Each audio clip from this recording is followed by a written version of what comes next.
Olá, tudo bem com você? Está estudando, está se exercitando em casa, fazendo os exercícios de gramática? Bom, vamos continuar a aula sobre verbos. Hoje falaremos sobre o imperativo, falaremos sobre a formação de tempos a partir de um tempo chamado primitivo e vamos também falar das vozes verbais, ou seja, vamos flexionar o verbo, tal qual nós vimos na semana passada. A primeira parte da nossa aula hoje é dedicada ao imperativo, que traz uma série de complicações. No dia a dia, nós misturamos o você, que é a terceira pessoa, com o tu. Então, se diz assim, bem, ligue para mim mais tarde, ou se deve dizer, liga para mim mais tarde. Será que quando você diz ligue, você se referiu ao você, ou será que você se referiu ao tu? Quando você diz liga, será que você se referiu ao você ou ao tu? Você usou o verbo certo? Você vai ter hoje a resposta, prestando atenção à formação do verbo no imperativo. Comecemos. Veja, eu vou utilizar como exemplo o verbo ver, que é um verbo mal usado no dia a dia, na forma principalmente do futuro. Mas eu quero que você preste atenção agora no imperativo. Vamos lá. Então, o imperativo é sempre aquele modo que indica um conselho, um pedido ou uma ordem. Para formá-lo, nós vamos usar dois presentes. Vamos usar o presente do indicativo e o presente do subjuntivo. O imperativo afirmativo, aquele que se usa para que alguém faça alguma coisa, não é? Então, aí a intenção de dar o conselho, ordenar, é formado pelos dois presentes, presente do subjuntivo e presente do indicativo. Do presente do indicativo, nós vamos usar apenas duas formas, a segunda pessoa do singular e a segunda pessoa do plural. Então, leia comigo, olha, eu vejo, tu vês, ele vê. Nós vemos, vós vedes e eles veem. Como é que eu formo o imperativo afirmativo? Para isso, eu vou conjugar também o verbo ver no presente do subjuntivo. Que eu veja, que tu vejas, que ele veja. Que nós vejamos, que vós vejais, que eles vejam. Observe, vou retirar as segundas pessoas do presente do indicativo menos o S. Veja, vê tu. Retiro a segunda pessoa do plural, não é? O vedes menos o S. Vede vós. E as outras pessoas? A primeira não há. Por quê? Porque eu não posso mandar a mim mesma fazer alguma coisa. Se eu mandar a mim mesma fazer algo, eu já deixo de ser o eu e passo a ser um tu. Eu me desdobro. Então não é possível haver, logicamente, o imperativo para a primeira pessoa. Certo? Segundas pessoas, sempre derivadas do presente do indicativo. Terceira, primeira do plural e terceira do plural, você vai retirar sem mudar qualquer coisa do presente do subjuntivo. Veja você, vejamos nós, vejam vocês. Observe aí que o ele passou a ser você, passou a ser um pronome de tratamento. Por quê? Porque o ele ou ela é uma terceira pessoa que está distante. Eu não posso pedir para alguém que está distante, para o meu assunto de quem eu estou falando, para fazer alguma coisa. Então, troca-se no imperativo a terceira pessoa ele e ela, eles e elas, por você e vocês. Sempre assim. Para formar o imperativo negativo, nós vamos usar o presente do subjuntivo inteirinho. Não vamos mais usar o presente do indicativo, só do subjuntivo.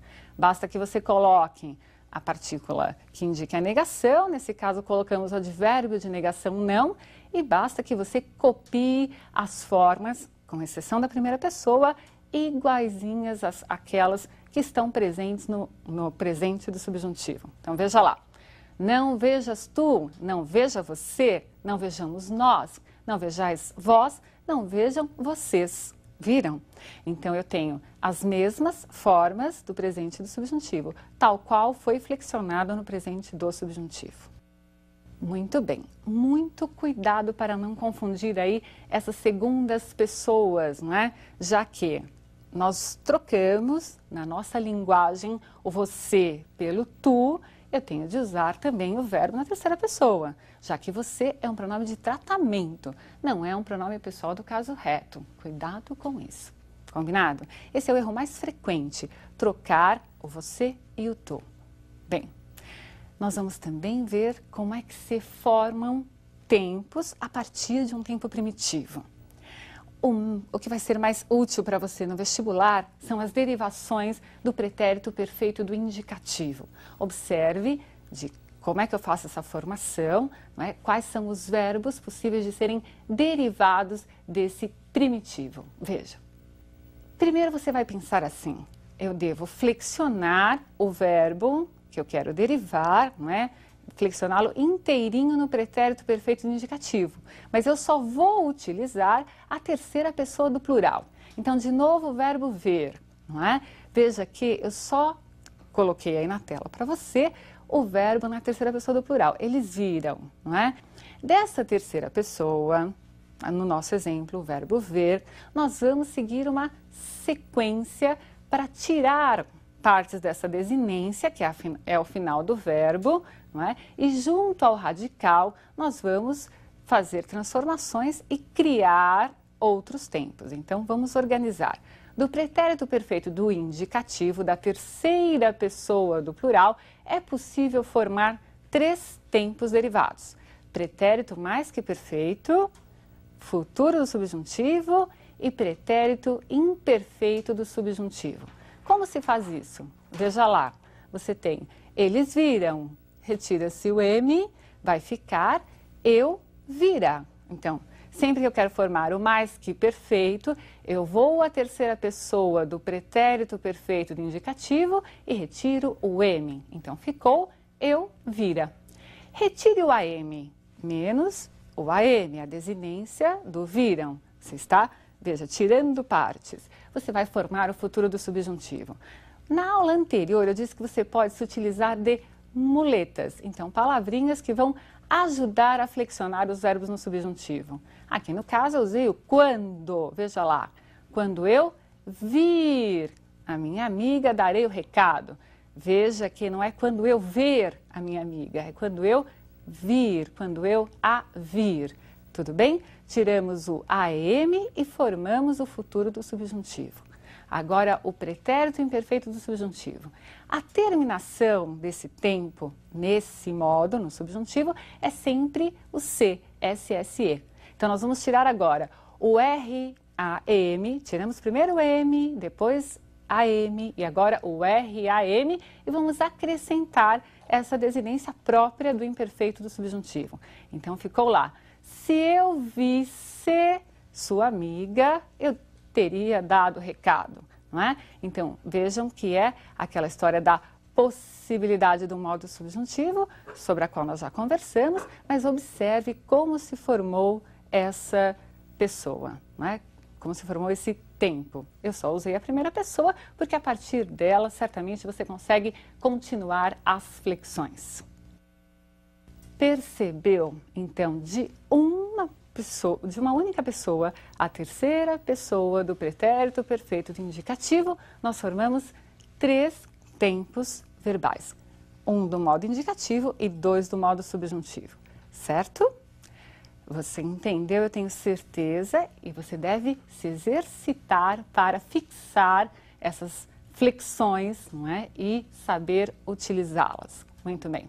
Vejamos agora outra flexão, que é a da voz verbal. Veja lá para que serve essa voz e quais são as possibilidades. Voz é a forma assumida pelo verbo para indicar a relação entre ele, verbo, e o sujeito. Há 3 vozes verbais. Quais são essas vozes? Voz ativa, o presidente sancionou a lei. Veja, o verbo em relação ao sujeito está indicando que esse sujeito pratica a ação verbal. É um sujeito agente, é aquele sujeito fazedor da ação verbal. A voz pode ser também passiva, e há 2 tipos de passiva, a passiva analítica e a passiva sintética. O que difere uma da outra é a estrutura, mas ambas trazem o sujeito paciente, aquele sujeito que não faz a ação verbal. Por isso que é errado dizer o sujeito é sempre aquele que pratica a ação. Veja, eu tenho um sujeito aqui que não está praticando, que é paciente. A lei foi sancionada pelo presidente. Quem fez a ação foi o presidente, mas eu estou falando sobre a lei. Então, a lei é o meu sujeito paciente. Mas para formar essa voz passiva, nós acrescentamos um verbo que é chamado de auxiliar. Normalmente é o verbo ser ou o verbo ter. E o verbo que vai ser necessariamente transitivo direto ou transitivo direto e indireto, é colocado no particípio, naquela forma que você já conhece, terminada em ado ou ido, ou chamado particípio irregular. Por exemplo, qual é o particípio de fazer? Não é fazido, mas é feito. Então, ou o particípio é regular ou ele é irregular. Muito bem. A outra voz passiva é a passiva sintética. Sancionou-se a lei. Veja lá, o verbo foi colocado na terceira pessoa do singular para concordar com o sujeito lei. Caso eu tivesse aí o sujeito no plural, eu deveria necessariamente colocar o verbo também no plural, porque agora a lei não é mais objeto, mas é sujeito. Essa estrutura de verbo na terceira pessoa, mais o pronome passivador, e o verbo necessariamente tem de ser transitivo direto ou indireto, faz com que se crie essa estrutura verbal. Vamos lá? Então, sancionou-se a lei. Se fosse as leis, nós diríamos sancionaram-se as leis. E o último tipo de voz verbal é a voz reflexiva. Júlia cortou-se acidentalmente. Ela cortou a si mesma, ela cortou ela mesma. Então eu tenho aí um sujeito que pratica a ação verbal e está também recebendo a ação verbal. Mas quando ele recebe, ele está sendo representado por um pronome. Esse pronome é chamado reflexivo. E esse pronome reflexivo assume a função sintática de objeto. Ela cortou o quê? Cortou ela mesma, cortou a si mesma. Há também a reflexiva chamada reflexiva recíproca. Na reflexiva recíproca, nós temos mais de um sujeito que faz e recebe a ação verbal. Observe o exemplo. Júlia e Leonardo deram-se as mãos. Um deu a mão para o outro. Então, eu tenho aí a reciprocidade.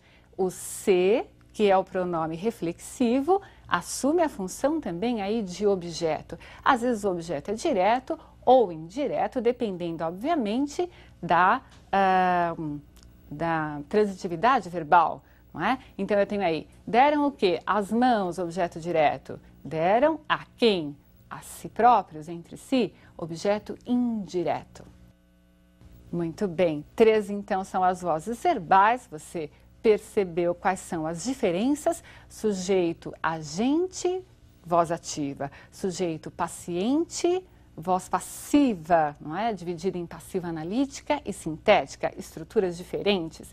E temos aí a voz reflexiva, que pode ser também reflexiva recíproca. Entendido? Queridos, continuem estudando, praticando a gramática. Um grande abraço e até a próxima aula.